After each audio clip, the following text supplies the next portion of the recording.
When I was young, my mother and I used to do a lot of crafts together. She taught me how to sew, how to paint, just how to be creative, and I found a real peace in that. And my grandfather also used to sketch a lot, and when I'd visit them, I would sit at the kitchen table and draw the whole time I visited my grandparents. So I did have influences in my family that encouraged my art.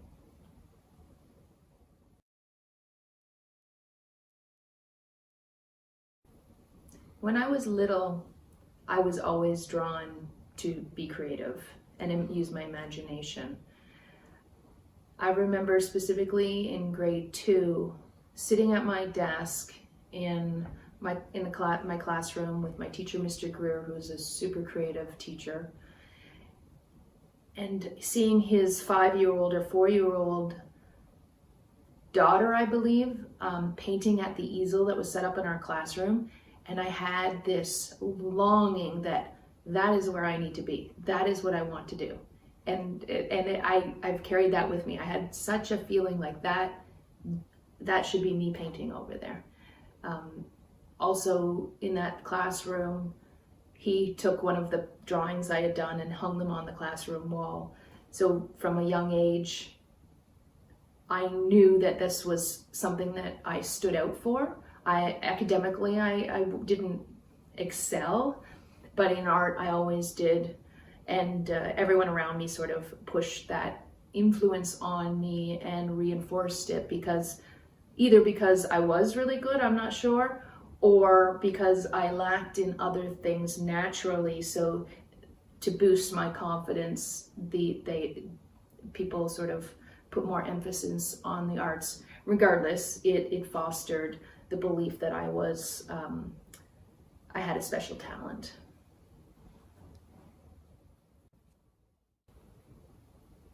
My formal training in art extended after high school. I went to University of McMaster in Hamilton to study visual arts. But believing that I could be an artist as a full-time career started when I switched high schools, and we were living in Oshawa and we moved back to Kingston, where our family is originally from. And the art teacher there, Berkeley Breen, he and I had a special connection. He saw something in me, or maybe he was just one of those great teachers that saw something in everyone and made you believe that. But he and I both shared a love of sports and art, and I think that combination isn't always prevalent, but it was between he and I. He was the football coach and rugby coach, and he played football for Queens growing up, and I played all the sports in high school, and so did my sisters. So sports was a big part of our lives. So there was this similarity between us, but he really fostered my art, the belief I had, and encouraged me to put a portfolio together and apply to university for art. So I did. I went to McMaster and spent 4 years in the program there. It was a really great program because it was small to begin with. First year was 60, and by the end of 4th year there was only 14 of us left. And that gave a lot of one-on-one time with the professors and sort of mirroring them as artists. They had their own practices as well as teaching. And what I sort of took from Mr. Breen and my profs at university was the longing they had to create their art, but they didn't have enough time to, whether they could take a sabbatical every 4 years to study the art. And I thought I owed it to them after I finished university to give art a try right off the bat, because this is what I heard from so many people, so many creatives, is that they would, have this other job that sort of went hand in hand with their passion for art, that paid the bills. But I had this feeling if they had done it all over again, they would have just tried to do the art first. So that their influences and mentorship came in that way from, I needed to try it right off the bat before I had anything to lose. So I went right out of university, and started being creative and developing a business. Right away, I've actually made hats for 2 years before I started painting full time. I needed a break from academic art. Is very different than commercial art, and tromping out in my army boots and a tutu, standing on my head, wasn't going to make me any money like I had been sort of indulging in my 4th year at university. So I took some time, but that's my formal training, and those are my mentors. So a group of teachers who influenced the steps I took into my future career.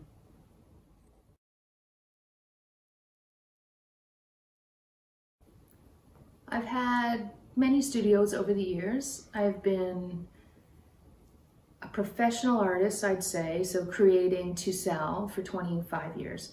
And my husband and I bought the old Maple Grove schoolhouse in 1995.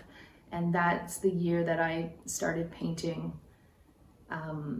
put down my sewing machine, or put that aside, and picked up my paintbrush just to see, where it would take me.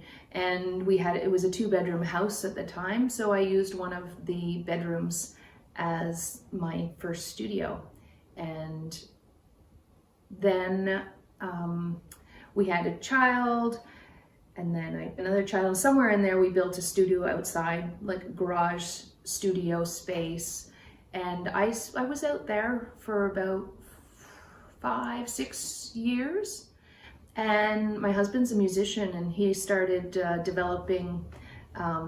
he started having a band and band practices in my studio space. And at the same time, my career was starting to take off. So we added an addition to the house, a nice, great, big, beautiful addition off the back of the house for my studio. So then we both had our own space to create. And my process is to paint probably between 4 to 10 paintings at one time, or have them in different stages of development. So the larger space very much helped me work towards that. And then 2 years ago, we decided we were going to sell our lake house and move into Gananoque permanently. So the gallery on the main street of Gananoque, half of the space became my working studio, and that was interesting. To shift your space, I think every 10 years is probably really important, and I had that need to do. You get a little stale, so a new space creates a new kind of energy. And being on the main street, there was a lot of people who would walk in, see the work, which I had been craving at the time. I'd been in solitude for my whole career since university studio time. So this was something I was longing for. Other artists to work with. Hussam Maloum was painting in the studio with me as a resident visiting artist. My son, when he was home, he would be painting too. So I got what I had been craving for, some more artists around to kind of feed off of. And then when the pandemic hit, a few months, maybe 5 months in, we bought another house. And this new house, which we're in now, had enough space for me to have my studio within the home. Again, it had been a long time since my studio space had been attached to the house. So we closed down the gallery because I didn't need the studio space and no one was coming to town. So it provided an opportunity to make this drastic, large shift from shutting the gallery space down, which we had for 10 years or 8 years. We had a gallery space between Kingston and Gananoque. But I'm enjoying being right here in the home. I can't help myself, but I'm painting a lot because it's right here. The access is right here. I don't have to travel anywhere. So at this moment in time, this is working for me.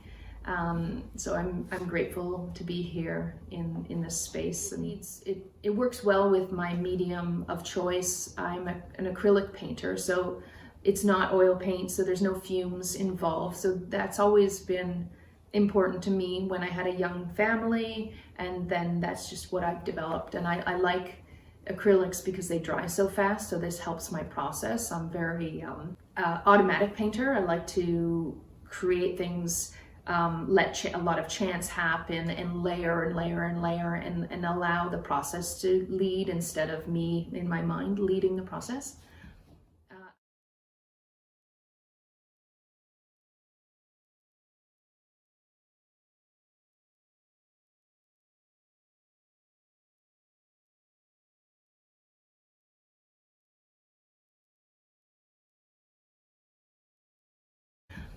I also I've used spray paint in my work for a long time, and spray paint has evolved since, for the last 15 years. They first brought in acrylic-based spray paint, so that was wonderful because then I could put them on my canvases, and they would mix well with the acrylics, and I could paint over them, wash over them, and they worked well together.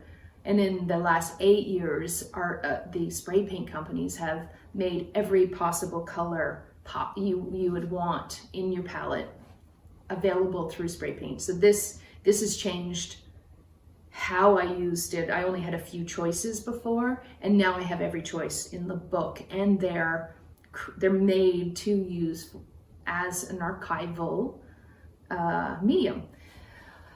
After my first trip to Africa, I wanted to incorporate the people I met there. So this is when I started using my photographs in my paintings. And how I do that is I print off the image on my home printer. I crop it, print it, move the crop, print it, move the crop, print it, and do this depending on the size of the canvas.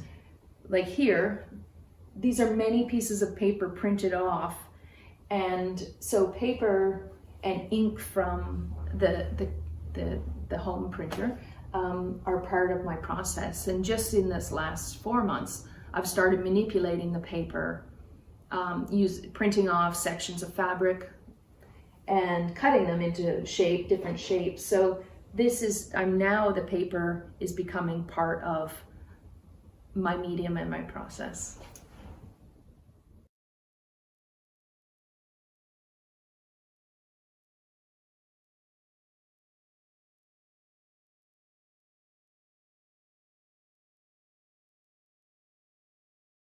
After my first trip to Africa in 2008, I created a body of work based on the people I met.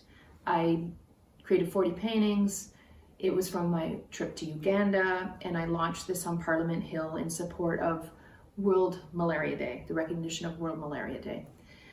This led me to a new series of work that I was able to do something to tell a story through my art, which I had been longing for. I had been searching, and maybe part of the reason I went to Africa in the first place was to expand my world, to tell stories that others don't know about. And this became very effective and part of making shifts in our family's life so that we could do more traveling, so I could expand on what I've grown to know as my purpose, using my art and my life's purpose.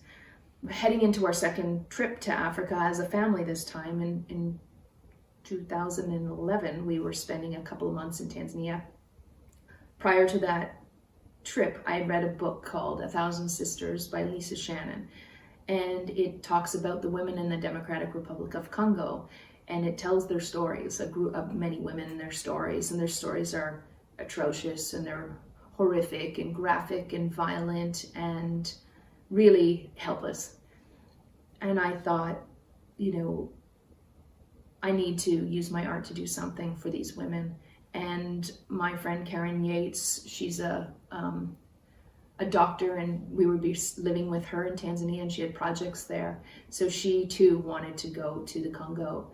And so we went together and met a doctor at Heal Africa, who then set up an opportunity for us to interview a couple of these women, and we did. And it was very difficult to listen, so I can't imagine living through it. I came home from that trip and painted paintings from Tanzania, but these paintings from the Congo were difficult for me to paint, and I really had a lot of emotion, and it was through the paintings that I was able to deal with this emotion. But I was left still with, where's my responsibility to do something? Now I've witnessed, I've put myself in front of this, I have to do something.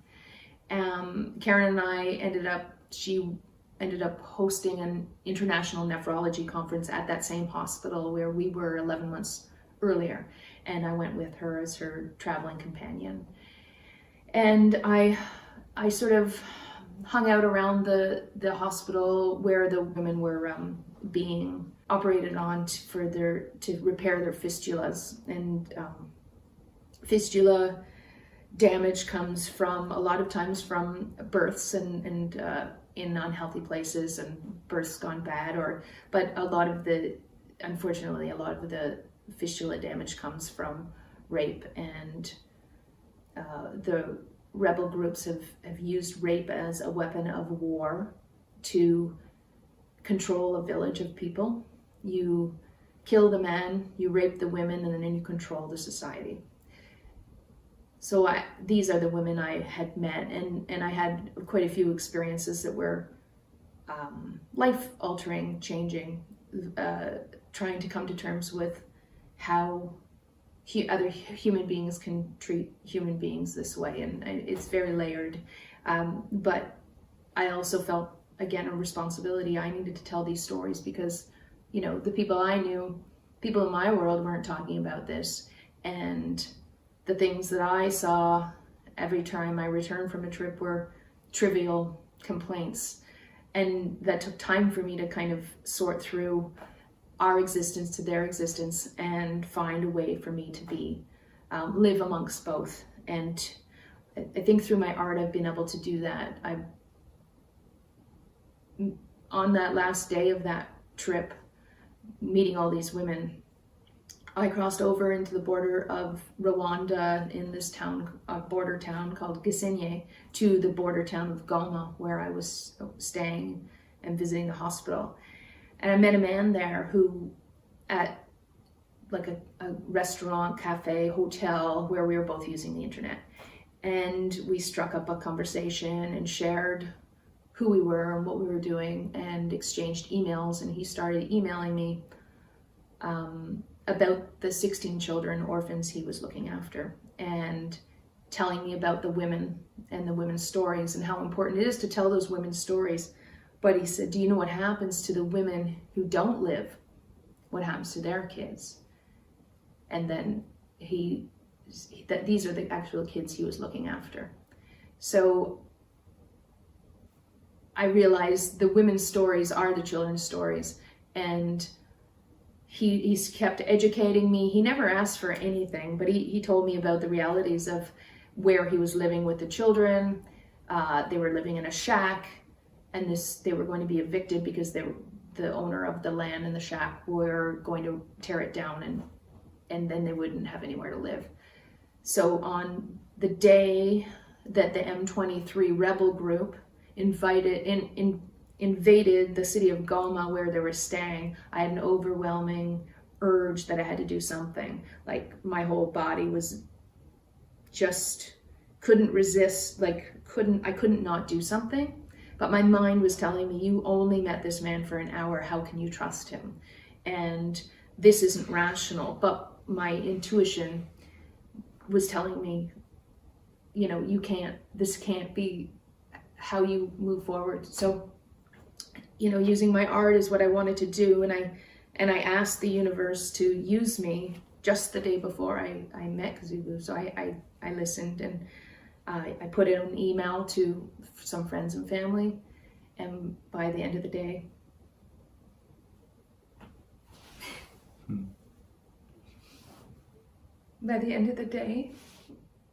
I had enough money to build a home for them. And a year to the date that I met Kazungu, January 10th, 2013, they moved into that home, but the 16 children had turned to 80 children. And this is where my wall of courage comes in. I began painting all those children. I thought I would paint maybe 20 for an art show. My next art show would be the children of the Congo. And as I got closer to the date of my art show, I had 15 paintings finished, and I laid them out on my studio floor, and I realized that this is one big grid of paintings, and I had to paint all 80. So I began that journey that day, knowing this is much bigger than me. I have no idea where I'm going to show this. I don't know if I'll ever sell them. I don't know how they will be received. And I also started writing the children's stories or their mother's stories on the canvas. And for the first time, I was going to make the viewer very uncomfortable with what they're reading, because the realities of the stories are quite graphic. And I'd always use my art to make people feel good. And now I'm going to create an emotion like I had that was unsettling. But at the same time, when I launched those first paintings in the gallery space in Kingston, I gave people the opportunity to do something. And that's when I started what became a sponsorship program for those kids. And people, because they wanted to do something, and once you read it and your heart's open and you actually can do something, I was giving them an opportunity to do something right away. And that's how the projects just started growing, and people would hear the story. And over the years, other people visited Congo with me, like my friend Kathy Clary, and she began a women's training center because the women came to tell us their stories. A man walked in the gallery, maybe my second or third evolution of the wall growth, and he asked what it was about. I told him, he said, well, what's next? And I said, well, school fees are very expensive for the kids. So a lot of the money that we raise through the sponsorship goes to school fees. If we could build our own school and pay teachers those school fees, then we could educate hundreds more for free. And he said, I'll build you that school. So he did.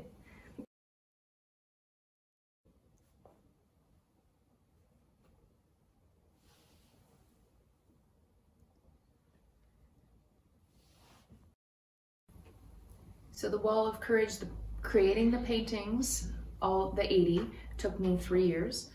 And during that time, the projects in the Congo were growing at the same time. And in 2016, I finished it, and I first hung it in a barn north of Kingston in Sydenham area. And to see all 80 together it's really big. It's 40 feet long and 12 feet high. And every time we hang it's an emotional moment for me to kind of contemplate and realize how committed I was to this process, and committed I am to those children. And we've done our best to tour it. We brought it to Ottawa, to Florida, to Michigan, Kingston, to Isabel Bader, to the Fire Hall Theater, and just most recently, it's actually in Los Angeles, in Beverly Hills, which is quite ironic in contrast to where these children are from.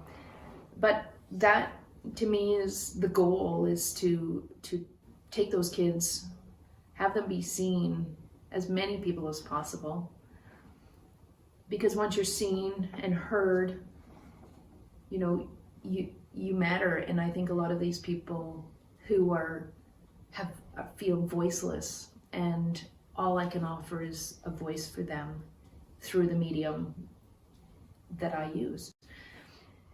So the Art of Courage has emerged as a nonprofit out of the idea of using your art as a catalyst to create change.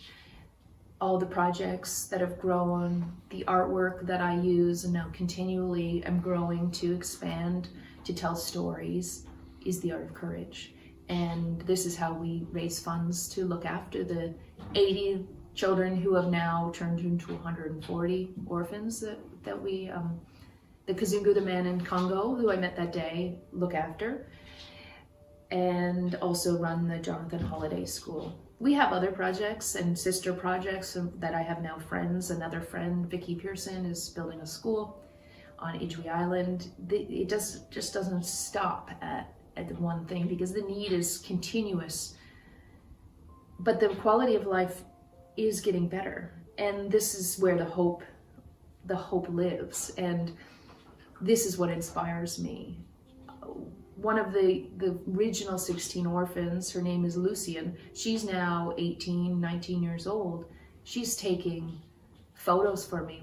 We sent money for her to buy a smartphone so she can document what's going on over there, because I can't get there with the pandemic. And before that was Ebola. So I haven't been actually to see the projects and the kids and Kazungu for 3.5 years. So Lucian now is my eyes. And what's interesting with that is that she's getting a perspective that I never could, because these are, where she's from and her people, and I feel so grateful and indebted to this process with her. The paintings behind me are taken from Lucian's photos. These in particular are of a group of the indigenous people of Idjwi Island and the Congo, which we call the Pygmies. And I've met them a couple of times when I visited the island of Idjwi, and I've wanted to tell their story since that first day we met, probably 6 years ago.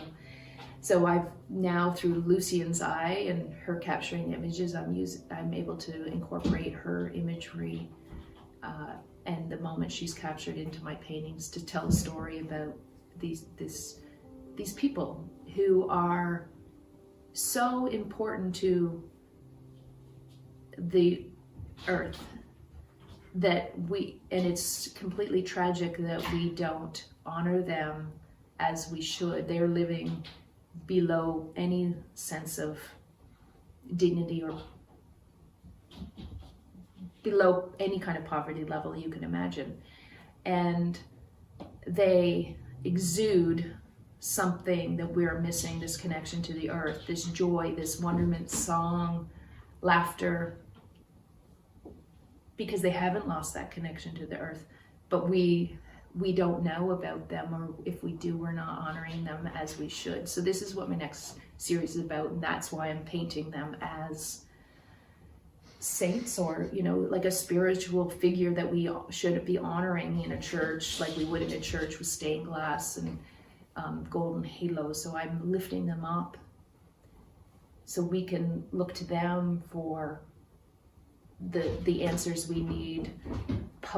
What greed and consumption has created the cutting down of their entire livelihood, which would have been the forest where they lived and where they knew how to live, how to cure anything through natural medicines in the forests, have been cut down. So now they don't have a way to live the life that they were accustomed to in this connection with Mother Earth.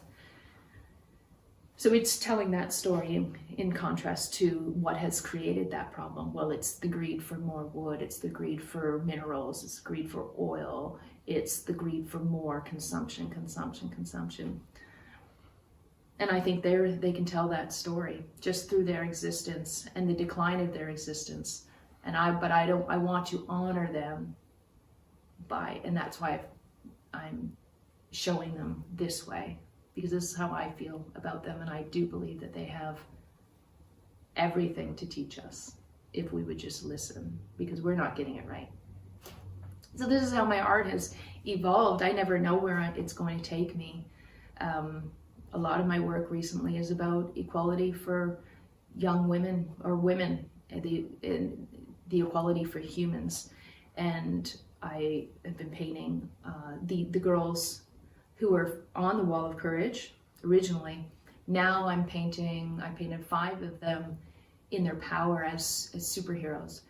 So it shows them as strong, because I believe if women had equality, if we empowered these young women today with full equality, they would be the superheroes of the future who would save us. To me, it's pretty simple. what's not working, well, then we need to try the exact opposite. And women, I read something, I think by Melinda Gates, that we're on the track for women to have full equality in 280 years.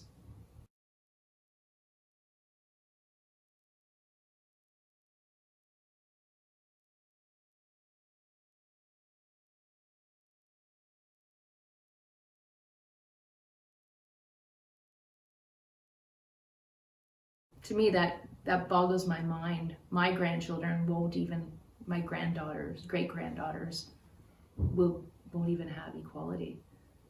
This isn't the story I was told, but this is the reality of our world. So we need to recognize that, and we need, how can we learn that? Well, I can tell you that story through my art.